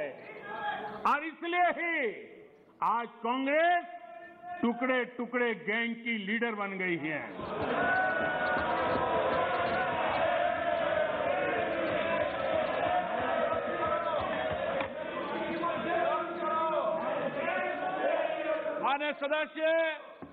माननीय सदस्य प्लीज, मैंने सभी माननीय सदस्यों को पर्याप्त समय, पर्याप्त अवसर दिया था। जब सदन के नेता बोल रहे हैं ये अप्रयादित आचरण आपका ठीक नहीं है, ये सदन की गरिमा नहीं है। जो लोकतंत्र की प्रक्रिया से हमें रोक नहीं पा रहे हैं, वो यहां अनुशासनहीनता करके हमें रोकने की कोशिश कर रहे हैं। लेकिन इसमें भी विफलता मिलेगी, इसमें भी विफलता मिलेगी। माननीय अध्यक्ष महोदय, कांग्रेस पार्टी का सत्ता में आने की इच्छा खत्म हो चुकी है। लेकिन जब कुछ मिलने वाला नहीं है तो कम से कम बिगाड़ तो दो। ये फिलॉसफी पर आज निराशावादी, लेकिन उस मोह में बर्बाद कर के छोड़ेंगे। इस मोह में देश में वो बीज बो रहे हैं जो अलगाव की जड़ों को मजबूत करने वाले हैं।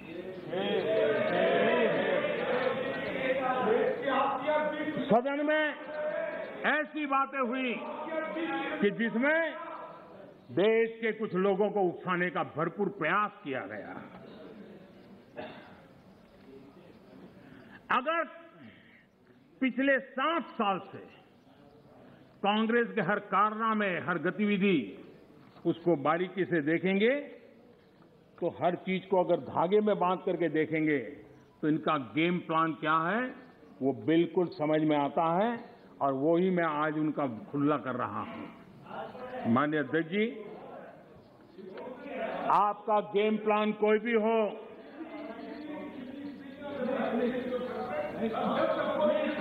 माननीय अध्यक्ष जी, ऐसे बहुत लोग आए और चले गए, लाखों कोशिशें की गई, अपने स्वार्थवश की गई, लेकिन ये देश अजरा अमर है। इस देश को कुछ नहीं हो सकता। आने वालों को, इस प्रकार की कोशिश करने वालों को हमेशा कुछ न कुछ गंवाना पड़ा है। ये देश एक था, श्रेष्ठ था। यह देश एक है, यह देश श्रेष्ठ है और श्रेष्ठ रहेगा। इसी विश्वास के साथ हम आगे बढ़ रहे हैं। माननीय अध्यक्ष जी,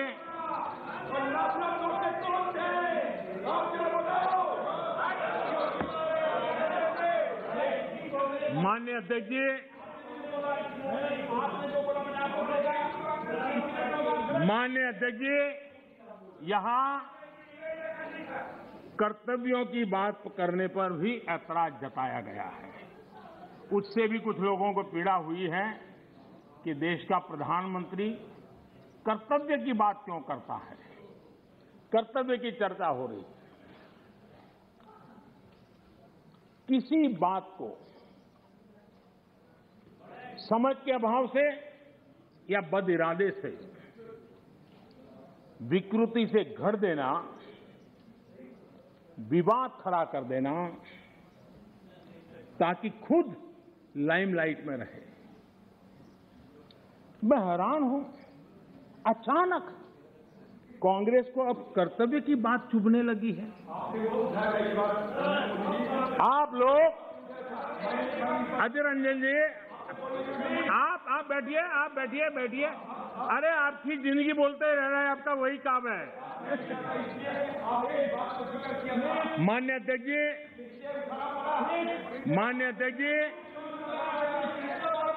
आप लोग,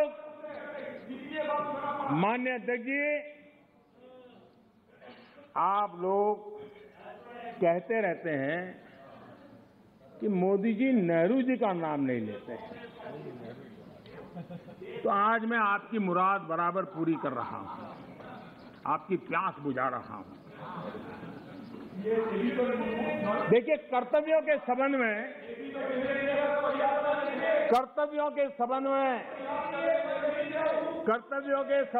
नेहरू जी ने क्या कहा था, जरा मैं आज कोट सुनाता हूं। माननीय अध्यक्ष जी, पंडित नेहरू जी, देश के प्रथम प्रधानमंत्री, उन्होंने क्या कहा था? मैं आपसे फिर कहता हूं, मैं कोट कर रहा हूं, मैं आपसे फिर कहता हूं कि आजाद हिंदुस्तान है। आजाद हिंदुस्तान की सालगिरह हम मनाते हैं, लेकिन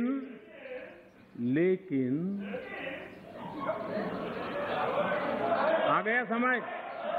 सीखो, सीखने में काम आएगा, तैयारी करो।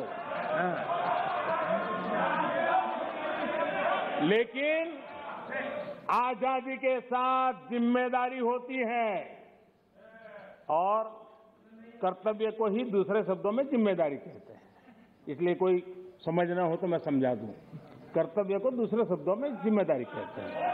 अब ये पंडित नेहरू का कोट है। मैं आपसे फिर कहता हूं कि आजाद हिंदुस्तान है, आजाद हिंदुस्तान की सालगिरह हम मनाते हैं, लेकिन आजादी के साथ जिम्मेदारी होती है।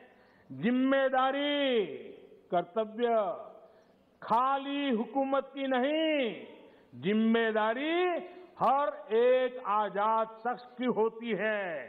और अगर आप उस जिम्मेदारी को महसूस नहीं करते, अगर आप समझते नहीं, तब पूरी तौर पर आप आजादी के माने नहीं समझे और आप आजादी को पूरी तौर से बचा नहीं सकते हैं।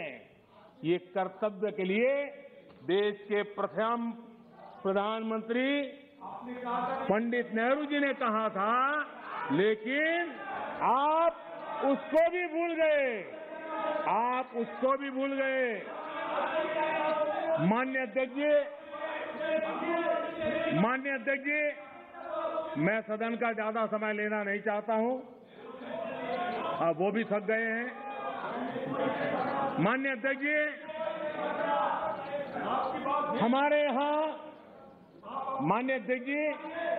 हमारे यहां कहा गया है, क्षणशः, हमारे यहां कहा गया है, क्षणशः कणश्चैव विद्याम अर्थच साधयेत्। क्षणे नष्टे कुतो विद्या कणे नष्टे कुतो धनम। अर्थात विद्या ज्ञान के लिए एक एक पल महत्वपूर्ण होता है। संपत्ति संसाधनों के लिए एक एक कण जरूरी होता है। एक एक क्षण बर्बाद करके ज्ञान हासिल नहीं किया जा सकता और एक एक कण बर्बाद किया गया, छोटे छोटे संसाधनों का समुचित प्रयोग नहीं किया गया तो संसाधन व्यर्थ हो जाते हैं।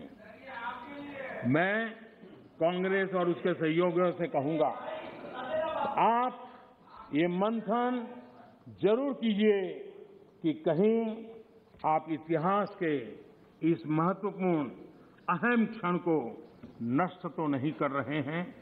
मुझे सुनाने के लिए, मेरी आलोचना करने के लिए, मेरे दल को कोसने के लिए बहुत कुछ है, कर सकते हैं आप, और आगे भी करते रहिए, मौकों की कमी नहीं है। लेकिन आजादी के अमृतकाल का ये समय, 75 वर्ष का ये समय भारत की विकास यात्रा में सकारात्मक योगदान का समय है। मैं विपक्ष के और यहां पर बैठे हुए भी सभी साथियों से और इस सदन के माध्यम से देशवासियों से भी आजादी के इस अमृत महोत्सव के पर्व पर आग्रह करता हूं, निवेदन करता हूं, अपेक्षा करता हूं कि आओ इस आजादी के अमृत महोत्सव को हम नए संकल्पों के साथ, आत्मनिर्भर भारत बनाने के संकल्प के साथ एकजुट होकर हम लग जाएं, कोशिश करें पिछले 75 साल में जहां जहां हम कम पड़े हैं उसको पूरा करें और आने वाले 2047 के शताब्दी वर्ष बनाने से पहले देश को कैसा बनाना है उसका संकल्प लेकर के आगे बढ़े। देश के विकास के लिए मिलकर के काम करना है। राजनीति अपने जगह पर है, हम दलगत भावनाओं से ऊपर उठ करके देश की भावनाओं को लेकर के जिए। चुनाव के मैदान में जो कुछ करना है करते रहिए, लेकिन हम देश हित में आगे आए, इसी एक अपेक्षा रखता हूं। आजादी के 100 वर्ष जब होंगे, ऐसे ही सदन में जो लोग बैठे होंगे वो जरूर चर्चा करेंगे कि ऐसी मजबूत नींव पर, ऐसी प्रगति के पर पहुंची हुई 100 साल की उस यात्रा के बाद देश ऐसे लोगों के हाथ में जाए ताकि उनको आगे ले जाने का मन कर दे। हम यही सोचें कि जो समय मिला है उसका हम सदुपयोग करें। हमारे स्वर्णिम भारत के निर्माण में हम कोई कोताही न बरतें, पूरे सामर्थ्य के साथ उस पर काम में लगे। माननीय अध्यक्ष जी, मैं फिर एक बार राष्ट्रपति जी के उद्बोधन को, धन्यवाद प्रस्ताव को अनुमोदन करता हूं और मैं इस सदन में चर्चा में भाग लेने वाले सभी माननीय सांसदों का भी फिर से एक बार धन्यवाद करते हुए आपने जो अवसर दिया, रोका टोका की कोशिश के बावजूद भी मैंने सभी विषयों को स्पर्श करने का प्रयास किया है। बहुत बहुत धन्यवाद। माननीय सदस्यगण, प्रधानमंत्री ने राष्ट्रपति के अभिभाषण पर हुए धन्यवाद प्रस्ताव